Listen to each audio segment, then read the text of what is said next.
Si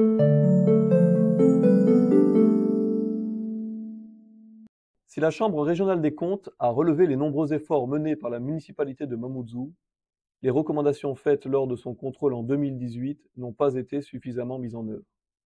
La commune demeure confrontée à des défis importants, à l'instar de la compétence scolaire qui a fait l'objet d'un approfondissement par la Chambre dans le cadre de son enquête régionale sur ce sujet. Sa situation financière appelle à une grande vigilance. Ses dépenses de fonctionnement augmentant plus rapidement que les recettes, son épargne s'est dégradée, passant de 8,5 millions d'euros en 2018 à 0,1 million d'euros en 2022. Même si une amélioration a été amorcée en 2023, grâce à une légère reprise des recettes de gestion, sa capacité de désendettement reste préoccupante. La ville mettrait théoriquement 26 ans à rembourser sa dette si elle consacrait toute son épargne brute à cet objectif. S'agissant de la compétence scolaire, la commune se trouve sous grande tension. Depuis 2018, le nombre d'enfants scolarisés en maternelle et primaire a augmenté de 18%, atteignant près de 17 000 élèves en 2023. La ville n'ayant plus la capacité de les scolariser tous normalement, a ainsi recours à divers systèmes dégradés comme les rotations, les classes itinérantes ou le co-enseignement. En dépit de ces mesures, elle n'arrive pourtant pas à accueillir tous les enfants.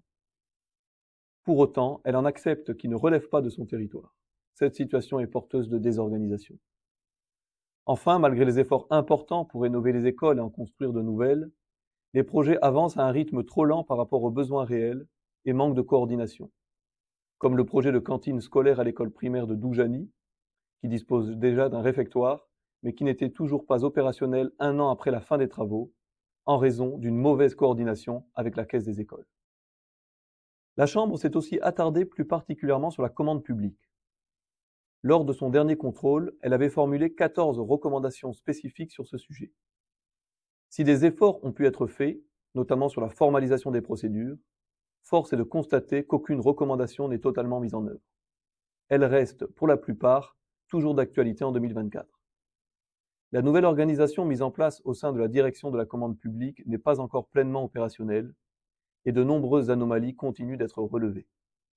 De la définition des besoins jusqu'à l'exécution des contrats, en passant par le respect des délais et des seuils réglementaires. Les marchés de collation scolaire illustrent très bien la désorganisation du processus de commande publique avec des incohérences, un manque de pièces justificatives et des réponses de qualité insuffisantes. La ville doit aussi être plus rigoureuse dans l'utilisation des protocoles transactionnels qui ne devraient être utilisés que pour régler des litiges et non pour pallier des manquements aux règles de la commande publique. L'amélioration de cette fonction n'est pas seulement une obligation légale, c'est aussi un levier essentiel pour optimiser les dépenses et renforcer l'efficacité de la gestion municipale. La ville de Mamoudzou est à la croisée des chemins. Si des efforts ont été faits, ils restent insuffisants face aux défis financiers et organisationnels à relever. Pour améliorer la qualité de vie des habitants et sécuriser son avenir, la municipalité doit accélérer la mise en œuvre des recommandations, ce qu'elle s'est engagée à faire dans ses réponses à la Chambre régionale des comptes.